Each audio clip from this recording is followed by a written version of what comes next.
নামাজ না পড়লে কি হয় না? গুনাহ হয় না। গুনাহ যাতে হয় তওবা করলে তা মাফ হয়ে যায়। বোঝে নাই রে? গুনাহ যদি হয় তওবা করলে মাফ হয়ে যায়। নামাজ না পড়লে গুনাহ হয় না, কাজেই নামাজ না পড়িয়ে তওবা করলে মাফ হয় না। বুঝতে হবে, আমার দিক ভালো করে বোঝেন। নামাজ ছেড়ে দিয়েছেন জীবন ভরিয়ে, মরার আগে আস্তাগফিরুল্লাহ পড়ে মরলেন, যদি আস্তাগফিরুল্লাহ নামাজ মাফ হয়ে যায় তা আমি বিটা জীবন ভরে পড়বো কে? আমিও মরার আগে আস্তাগফিরুল্লাহ পড়ে মরবো। পার্থক্য থাকার দরকার আছে না নাই? নামাজিকে নামাজের বিনিময়ে প্রতিদান দেওয়া হবে। নামাজ আস্তাগফিরুল্লাহ ক্ষমা হবে না নামাজ না পড়লে। আরে হজ না করলে গুনাহ হয় না, হজ না করলে গুনাহ হয় না। হজ না করে আপনি আস্তাগফিরুল্লাহ পড়বা, তোমার হজ মাফ হবে না। যাকাত না দিয়ে আস্তাগফিরুল্লাহ পড়বা, যাকাত মাফ হবে না। এই মুসলমান, তুমি রোজা না রাখা আস্তাগফিরুল্লাহ পড়বা, রোজা মাফ হবে না। এই রোজা না রাখলে গুনাহ হয় না, হজ না করলে গুনাহ হয় না, নামাজ না পড়লে গুনাহ হয় না, যাকাত না দিলে গুনাহ হয় না। তা ওয়াই কি? এর জন্য একটা জেল বরাদ্দ আছে। এক ওয়াক্ত নামাজ না পড়লে 200-500 গুনাহ হয় না, এক ওয়াক্ত নামাজ না পড়লে 230 কোটি 40 লক্ষ বছর জাহান্নামে ঘুরতে হবে। গুনাহ একটা হবে না, কিন্তু ওই পরিমাণ জাহান্নামে ঘুরতে হবে। তাই দেখিয়ে গেল। ভাবছিলাম যে নামাজ না পড়লে গুনাহ না, তাই তো বাঁচিয়ে গেলাম। একটা গুনাহ হবে না, একটা গুনাহ হবে না। 230 কোটি 40 লক্ষ বছর জাহান্নামে পোড়া লাগবে। রোজা না রাখলে আপনার গুনাহ হবে না, তার জন্য এটা পরিমাণ আছে। একটা রোজা ছাড়িয়ে দিলে এত কোটি বছর জাহান্নামে পোড়া লাগবে। রোজারে রোজা দিয়ে শোধ দিতে হবে, নামাজরে নামাজ দিয়ে শোধ দিতে হবে। আর একটু বোঝেন, সুন্দর বোঝা যাবে। আমার একেবারে চোখের সামনে বাস্তব একটা ওয়াকিয়া। কোন এক এলাকার নাম বলবো না, সেই এলাকার আত্মীয় স্বজন থাকতে পারে, বেশি দূর না। ওই এলাকায় এক সুফি সাহেব, সুটপার হুজুর রহমাতুল্লাহ আলাইহি, আপনাদেরই তো সন্তান, হুজুরের ভক্ত ছিলেন। এই ভদ্রলোক সুফি সাহেব এক ডাক্তারের কাছে থেকে 300 টাকার ওষুধ খাইছে। আজ দেয় কাল দেয় করতে করতে 3 বছর সেই ডাক্তারের টাকা দেয়নি। এর মধ্যে তবলিগা লাগে না কাছে তশকিল হইয়া উনি 3 চিল্লে চলে গেছে। চিল্লে 3টে দিয়ে আইসা ওই জায়গাতে শুনছে যে মানুষের হক নষ্ট করলে আল্লাহ এটা ক্ষমা করে না, মানুষের হক নষ্ট করলে আল্লাহ ক্ষমা করে না। প্রত্যেক 2 পয়সার বিনিময়ে 7 রাকাত নামাজ দেয়া লাগবে। এটা হয় টাকা পরিশোধ করবেন হক, নইলে তার কাছে মাফ চেয়ে নেবেন। তবলিগিতে এটা শুনিয়ে আইসা এবার ওই সুফি সাহেব ডাক্তার সাহেবের কাছে চলে গেছে। যাইয়া কত বড় কৌশলী সুফি সাহেব, তবলিগি যে একটু ওয়াজও শিখছে, সুন্দর করে সাজাই গোছায় বলতেছে, ডাক্তার সাহেব কেমন আছেন? আমি তবলিগি থেকে 3 চিল্লে দিয়ে আসছি, এই সবে মাত্র কাইলি আসছি, আমার মনের ভিতরে মানতেছে না, আপনার কাছে চলে আসছি। ডাক্তার সাহেব, তবলিগি যে সবকিছু শিখছি, যা জানতাম না সব শিখছি। পরাণ কাঁপতেছে ভয়তে, কখন মরি, আপনিও আমার আগে মরতে পারেন, আমিও আপনার আগে মরতে পারি। এই জন্য দুনিয়ার থেকে সব ঝামেলাগুলো মিটে যাওয়ার কথা বলছে তবলিগে। তো নিজের ডাকে বলতেছে, আপনি আমার জীবন ভরে যা শক্ত কথা বলছেন আমি আপনারে আল্লাহর রাস্তে মাফ করে দিলাম। উনি ওনারে মাফ করে দিল, সুফি সাহেব ডাক্তার সাহেবের মাফ। আর আমিও আপনার কাছে জীবন ভরে যা পাবো টাকা পয়সা সব আপনারে মাফ করে দিলাম। ডাক্তার সাহেবের মাফ করে দিয়েছে। তো উনি যখন এত ডালিয়ে দিয়েছে, তাহলে এবার ডাক্তার সাহেবেরও দায়িত্ব এসে গেছে মাফ করে দিয়া। এবার ডাক্তার সাহেবকে বলতেছে, আমি যদি আপনার কিছু বলে থাকি আল্লাহর রাস্তায় মাফ করে দেন। ডাক্তার সাহেব কয়, হ্যাঁ মাফ করে দিলাম। আর আপনি যদি আমার কাছে কোনো টাকা পয়সা পাওয়া না থাকে তা আল্লাহর রাস্তায় মাফ করে দেবেন। ডাক্তার সাহেব কয়, সব মাফ করে দিলাম, টাকা 300 ফেলাও, টাকা 300 দাও। কয় তা কি মাফ সালাম? তা মাফ করলেন কি? মাফ করলাম আলো, এই টাকা দেওয়ার কথা ছিল 3 বছর আগে, এই আগে দিস নেই, এই 3 বছর ঘুরাইছিস, এতে যে গুনাহ হয়েছে এটা মাফ করে দিলাম, বাকি টাকা পেলা। আল্লাহ কয়, নামাজ টাইম মতো পড়ার কথা ছিল, তা পড়িস নেই, অসময় পড়ছিস, ব্যাগটায় কাইন্দি দে, এই লেনদির গুনাহটা আমি মাফ করে দেবো, বাকি টাকা পেলা।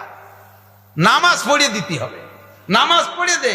কাজেই এই নামাজের গুনাহ, নামাজ না পড়লে গুনাহ হয় না, এর কারণে নির্দিষ্ট শাস্তি আছে। এই শাস্তিতে বাঁচতে হলে নামাজকে নামাজ দিয়ে শোধ দিতে হবে। ওমিয়া সবে বরাতে অত লম্বা নফল পড়েন না, সবে কদরে লম্বা নফল পড়েন না, ওই রাত্রে উমরি কাজা আদায় করেন। বিগত জীবনে যত নামাজ ছুটে গেছে, এই নির্দিষ্ট যে টাইমটা আপনি নফল নামাজ বেশি পড়ে থাকেন, ওই টাইমটা আপনি উমরি কাজা আদায় করেন। জীবনের সর্বপ্রথম ফজরের কাজা নামাজ পড়তেছে, আল্লাহু আকবার, শুধু ফরজ নামাজগুলো পড়ে দেন, আর বেতের নামাজ, তারপরে জোহর পড়ি আল্লাহু আকবার, তারপরে আসর আল্লাহু আকবার, তারপরে মাগরিব আল্লাহু আকবার, তারপরে ইশা আল্লাহু আকবার, তারপরে বেতের আল্লাহু আকবার, তারপরে ফজর আল্লাহু আকবার, এমন করে 2 রিকাত 4 রিকাত করে 3 রিকাত করে আপনি পড়তে থাকেন, কাজা আদায় করেন, নামাজ দিয়ে শোধ দেন। ও জায়গা ব্যাগটাই কাঞ্জে দিলি কাজ হবে না। আমি কি বুঝতে পারছি? কিয়ামতের মাঠে আপনাকে ধরবে, এই হিসাব নিকাশ দাও, আপনার সব ফেরেশতারা হিসাব নিচ্ছে, সব ওকে।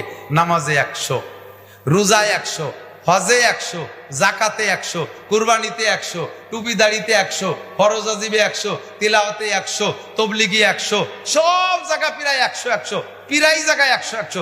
যখন চতুর্দিক দিয়ে এভাবে রেজাল্ট আসে তখন কি হয়? তখন ফেরেশতারা খুশি। এই যে নির্বাচন দেখেন, নির্বাচন আমি যেটা কয়ে যাই সত্যি নামিতে দের আমাকে ভাষা তো হয়ে গেছে, বাস্তব দেখছি। এক প্রার্থী এই সেন্টারে উনি 10 ভোট বেশি, ওই সেন্টারে 20 ভোট, ওই সেন্টারে 50 ভোট, এইভাবে পাশে একজন যাইতেছে আর উনি সব জায়গায় আগে আছে। সব মিলিয়ে যাইয়া প্রায় 500 ভোট বেশি আছে। হঠাৎ করে এক সেন্টারে নিকটতম প্রার্থী কাছে চলে গেছে, মাত্র 10 ভোটের ব্যবধান, সেন্টার 3টে বাকি আছে। এবার মুরব্বীরা আবার ওই জিতা আলারে সমর্থন করে বসে রয়েছে। মুরব্বীরা কি কয়, রাখ ওই 3 সেন্টার গুনিস নে, ওই 3 সেন্টার গোপালগঞ্জেরই গুণা হবে। এই কয় সেন্টারে যখন জয় এসে গেছে, এলাকা জুড়ে মিছিল শুরু হয় কি হয় না? যখন দেখে যে নিকটতম প্রার্থী মাত্র 10 ভোটের পার্থক্য, তখন থামিয়ে গেছে, কয় আর 3 সেন্টারের ভোট এখানে গুণা হবে না, ওটা ঢাকা নিয়ে গুণা হবে। ঢাকা নিতে পারলে মোটামুটি হইতে জয় বাড়ি চলে আসে, ঠিক না? সব জায়গা যখন দেখে ওকে ফেরেশতারা স্লোগান দিচ্ছে, জান্নাতি জান্নাতি জান্নাতি, সুসংবাদ দিয়ে স্লোগান দিচ্ছে। হঠাৎ করে আমল নামার কোনায় দেখে যে 2 রিকাত ফজরের ফরজ নামাজ নাই। এখন ফেরেশতারা বেরেক হয়ে গেছে, নিকটতম প্রার্থী কাছে চলে এসেছে। এখন আল্লাহ কি করা যায়? লোকটার তো সবই ভালো, মাত্র 2 রিকাত ফরজ নামাজ। আল্লাহ কয়, ফরজ নামাজ কি তোমার হক না আমার হক? আল্লাহ সবই তো তোমার হক। ও ফরজ নামাজ আমার 2 রিকাত ফজরের ফরজ নামাজ পড়ে নাই, কোনো তাই কাম হবে না, নামাজ ফেলা, নামাজ বের কর। ফেরেশতারা কয়, আল্লাহ ওই লোকটার আমল নামায় 10টা উমরা আছে। উমরা আছে, উমরার নেকি দিয়ে দাও। 100 খতম কোরআন শরীফ আছে, তার নেকি দিয়ে দাও। বেস্তের মধ্যে ফল ফ্রুট বেশি কিনে খাবে। ও তো 50 কোটি টাকা জাকাত দিছে, হ্যাঁ ওটার নাকি সে জায়গা দিয়ে দাও। উনি তো 5টা মসজিদ করে দিছে, তার নাকি আলাদা দিয়ে দাও। নামাজ ফেলা, কোনো তাই মিলেছে না, হাজারো নফল ইবাদত পেশ করতেছে, হয় না। এখন ফেরেশতারা কয়, আল্লাহ নাই তো উনার আছে। আল্লাহ ওই আল্লাহ তোমার রসুল তারাবির নামাজ জমা নেছে 8 রিকাত করিয়া। ওই লোকটা আবার জীবন ভরে তারাবি পড়ছে 20 রিকাত, ওই জায়গা 12 রিকাত তারাবি ওর হাতে আছে। আল্লাহ কয়, ঠিক আছে, তাহলে তারাবির নামাজের থেকে যে বেশি আছে ওই জায়গার থেকে 2 রিকাত নামাজ এনে দিতে পারো। কারণ নফল নামাজ পড়তেও যা লাগে, ফরজ নামাজ পড়তেও তাই লাগে। ফরজ নামাজও কিরাত, নফল নামাজে কিরাত। ফরজ নামাজে রুকু সিজদা, নফল নামাজে রুকু সিজদা। নামাজের গ্যাপ নামাজ দিয়ে পূরণ করা যেতে পারে, তাই সে নামাজ নফল হোক, তাই সে নামাজ সুন্নত হোক। তবে নামাজের গ্যাপ কোরআন তিলাওয়াত দিয়ে হবে না, নামাজের গ্যাপ হজ উমরা দিয়ে হবে না। যার গ্যাপ তাই দিয়ে পূরণ করতে হবে, একজনের গ্যাপ আরেকটা দিয়ে পূরণ করা যাবে না। কথা কি বোঝা গেছে? কাজেই দোস্ত, ফরজ নামাজ তো পড়বেন, নফল নামাজও পড়ে হাতে রাখেন। কোন কোন ফরজ নামাজ আপনার ওই পিন পড়ে যাওয়ার কারণে নষ্ট হয়ে রয়েছে আপনি জানেন না। যদি ফান্ডে কিছু নফল নামাজ থাকে, এই নফল নামাজ দিয়ে আল্লাহ তাআলা সেই সমস্ত গ্যাপ গর্ত বন্ধ করে দিতে পারেন। আমি কি একটু বুঝতে পারছি? কাজেই মাসালাগুলো সুন্দর করে শিখতে হবে। এই যে নামাজের তাকবীরের কথাটা বললাম, আজ থেকে আমল করা যাবে না ইনশাআল্লাহ। ইমামের আগে কখনো তাকবীরে যাবেন না, ইমামের আগে রুকুতে যাবেন না, ইমামের আগে সিজদায় যাবেন না। ইমামের ভাব ভঙ্গি দেখে ইমাম উঠা ভাব, এখনো তাকবীর কয় নাই, উনি অর্ধেক উঠা হয়ে গেছে। এরকম কিছু অ্যাডভান্স মুসল্লি আছেন। মহিলাদের মাসালা কিছু বলা লাগে। মহিলা ফ্যানের বাতাসে নামাজে দাঁড়াইছে, উন্নাটা গায়ে পেছায় দাঁড়াইছে, ফ্যানের বাতাসে মাথার থেকে উন্না পড়ে গেছে, পড়তে অর্ধেক মাথা পর্যন্ত চলে আসছে। যদি অর্ধেক বা তার চেয়ে বেশি মাথা খোলা থাকে নামাজের ভিতরে, আর 3 তসবিহ পরিমাণ সুবহান রাব্বিল আযীম, সুবহান রাব্বিল আযীম, সুবহান রাব্বিল আযীম, 3 তসবিহ বলা পরিমাণ যদি মাথার কাপড় অর্ধেক খুলে চুল অর্ধেক বাইরে চলে যায় ওড়নার থেকে, তাহলে নামাজ বাতিল হয়ে গেছে।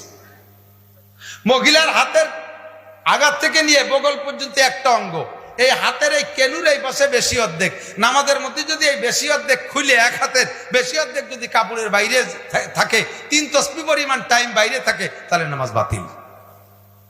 অথচ মহিলা একা একা নামাজ পড়িয়ে যাচ্ছে, এই মাসালাগুলো না জানা থাকার কারণে তার জিন্দগির বহুত মাসালা শেষ। মহিলা আত্মহত্যা বসছে, বাচ্চা একটা 2 বছর এসে দৌড়ে এসে সুযোগ পাইয়ে বগলের তল যে মাথা ঢুয়ে দিয়ে দুধ খাওয়া শুরু হয়ে দিয়েছে। মার এক পাশ খুলে ফেলাইছে, মা জোরে হাঁটু চিবে ধরতেছে যাতে নামাজ ছুটিয়ে না যায়। গায়ের থেকে কাপড় পরে গেলে নামাজ। আপনি লুঙ্গি পারছেন খাটো করে, যখন সিজদায় গেছেন রুকুতি টান খাইয়ে হাঁটুর এই দিকে বারোই চলে গেছে, আপনার নামাজ বাতিল। প্যান্ট পরছেন গেঞ্জি পরছেন, দাঁড়াই থাকলে প্যান্ট গেঞ্জি সমান সবাই প্যান্ট পরা খেয়াল করিস, দাঁড়াই থাকলি প্যান্ট গেঞ্জিতে সমান সমান সতর ডাকি আছে।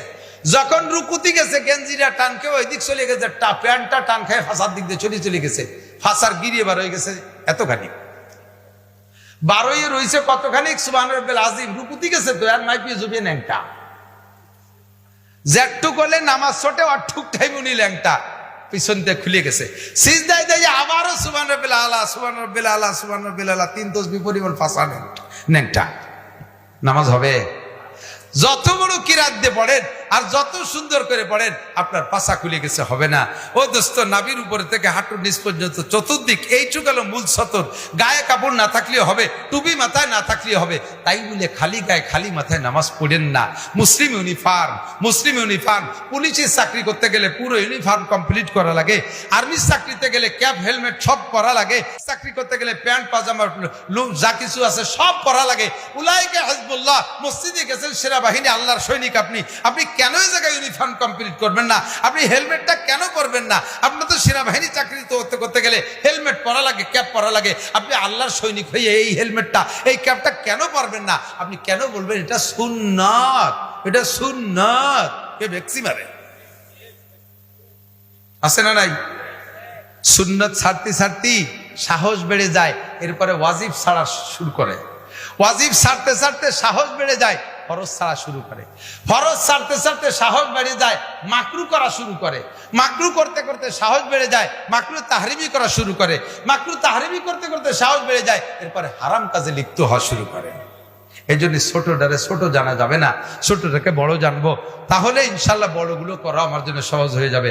শরিয়াত যখন তবিয়াতে পরিণত হয়ে যায়, শরিয়াত যখন চরিত্রে পরিণত হয়ে যায়, স্বভাবে পরিণত হয়ে যায়, তখন শরিয়াত আমল করতে একটু কষ্ট হয় না। আমার দিক খেয়াল খেয়াল, মজার একটা কথা দিক থাকে।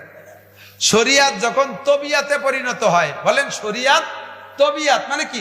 চরিত্রের সাথে সেট হয়ে গেছে, তখন আমল করতে কোনো কষ্ট হয় না। আমরা যারা দাড়ি রাখছি একটু বলেন তো, যারা জীবনের শুরু থেকে দাঁড়িয়ে রাখছেন, কোনোদিন দাড়ির কারণে কি চুল কইছে? যারা কোনোদিন রাখে নাই তাকে দিয়ে দাঁড়িয়ে রাখায় দেখেন 3-4 মাস রাখছিল, একটু ফট করে দেয় যে একদিন আবার সমানে ফেলাইছে, এই তুই দি দাঁড়িয়ে রাখলি কাটলি কে? খালি খাইজু হয়। আমরা জীবন ভরে রাখলাম, আমাকে তো খাইজই না, তোর এত খাইজুনি আছে কোন জায়গায়? যখন রাখতে রাখতে অভ্যাসে পরিণত হয়ে যায়, তখন আর বিরক্ত বোধ